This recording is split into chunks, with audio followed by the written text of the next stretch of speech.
अस्सलाम वालेकुम, क्या हाल है आप सबका? अच्छा, आपकी MGT 211 की GDP आ गई है, जिसकी लास्ट डेट जो है वो 26 नवंबर है। ठीक है, वाइंडिंग अप ऑफ कंपनी से ये टाइटल आया।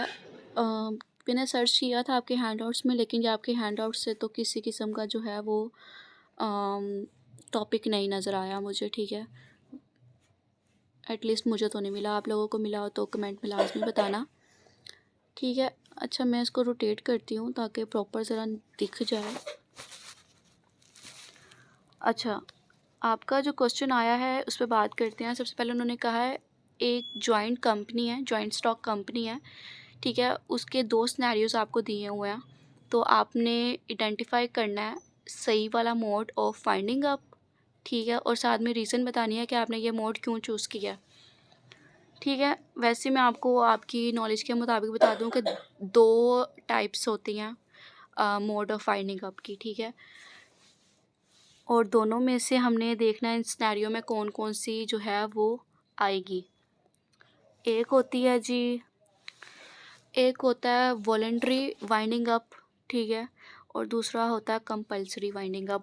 वॉलंटरी वो होता है जो आप अपनी मर्ज़ी से रिज़ाइन वगैरह देते हो, और कंपल्सरी वो होता है जो आप मजबूरी में देते हो। ठीक है, अब ये सिनेरियोज़ के मुताबिक जो है वो आपने आइडेंटिफाई करना है कि कौन सा मोड आएगा और उसकी रीज़न क्या होगी। ठीक है, एक पढ़ के बता देती हूँ क्योंकि ये ना रोटेट नहीं ज़्यादा कर रही, और अभी लैपटॉप वगैरह नहीं है मेरे पास, अदरवाइज़ फिर प्रॉपर नज़र आता क्वेश्चन। अच्छा, कंपनी है XYZ के नाम से। ठीक है, जो कि बहुत ज़्यादा प्रॉफिट में जा रही है काफ़ी सालों से, लेकिन अब उसके जो फाउंडर है उसने जो है वो रिटायरमेंट का फ़ैसला कर लिया। ठीक है, और इसमें ऐसा कुछ भी नहीं है कि वो किसी मजबूरी के तहत कर रहा है, बस वो उसकी अपनी मर्ज़ी है जिसकी वजह से वो कर रहा है। ठीक है, और अच्छा तो उसने ये फ़ैसला क्यों किया है? क्योंकि एक तो उसकी अपनी मर्ज़ी है और उसके पास कोई सक्सेसर नहीं है कंपनी को चलाने के लिए। मतलब कोई सही बंदा नहीं है जिसके ऊपर वो हैंडओवर कर दे कि भाई तू कंपनी को ना अब देख लें किस तरह लेकर चलना है। ठीक है, और उसके पास सिर्फ लिमिटेड जो हैं वो डेब्ट्स रह गए, मतलब समझ लो कि लिमिटेड पैसे रह गए जिसकी वजह से वो कंपनी को रन कर सके। उसके पास इतनी अमाउंट नहीं है कि वो मतलब अगर लॉस में भी चला जाता है तो वो उसको टेक ओवर कर ले।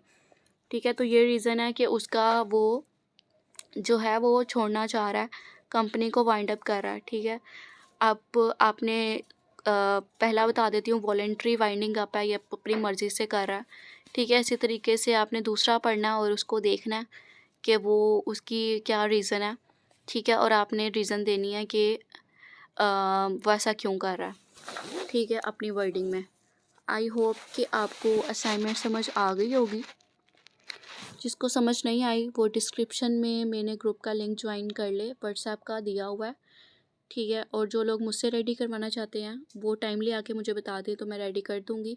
सबकी असाइनमेंट दूसरे से जो है रीजनिंग डिफरेंट होगी। ठीक है, अदरवाइज़ आपके मार्किंग जो है वो ज़ीरो आएगी क्योंकि सोशियोलॉजी के इतने ज़्यादा कोई स्टूडेंट्स नहीं हैं।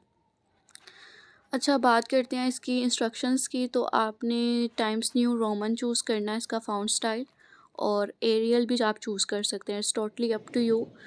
फ़ॉन्ट साइज़ जो है वो आपने 12 रखना है, और फ़ॉन्ट कलर आप अपनी मर्ज़ी से चूज़ कर सकते हैं ब्लैक और ब्लू में। ठीक है, और आपने सबमिट इसी फॉर्मेट के थ्रू करवाना है जो टेबल बना हुआ है। ठीक है, ऐसे अगर आप लिख देंगे तो उसके कोई मार्क्स नहीं मिलेंगे क्योंकि उन्होंने प्रॉपर एक आपको टेबल बना के दिया हुआ है। ठीक है, और जिन लोगों ने मुझसे एग्ज़ाम की प्रिपरेशन करनी है सोशियोलॉजी 101 की, सॉरी सोशियोलॉजी कह रही हूँ, MGT 211 की, वो मुझसे व्हाट्सएप पे कॉन्टेक्ट कर सकते हैं। ये स्पेशली उन स्टूडेंट्स के लिए है जिनके पास टाइम नहीं होता हैंड आउट्स रीड आउट करने का या लेक्चर्स व्यू करने का, और ना ही वो शॉर्ट लेक्चर्स ले सकते हैं। तो उनको मैं हाईलाइटेड हैंड आउट्स प्रोवाइड कर देती हूँ जिससे वो इतना पढ़ के पास हो जाएं कि उनका पेपर जो है वो ईज़िली हो जाए। ठीक है, बाकी डिटेल्स जो एग्ज़ाम प्रिपरेशन से रिलेटेड हैं वो मैं आपको बता दूंगी, लेकिन ये पेड होती है, ये फ्री ऑफ कॉस्ट नहीं होती है। जिसने फ्री ऑफ कॉस्ट कुछ पूछना हो वो ग्रुप का लिंक ज्वाइन करके ग्रुप में पूछ सकता है। मैं वहाँ पे फ्री ऑफ कॉस्ट जो है वो हेल्प करती हूँ। आई होप कि आपको समझ आ गई होगी। दुआओं में याद रखिएगा और अपना बहुत ख्याल रखें। अल्लाह हाफ़िज़।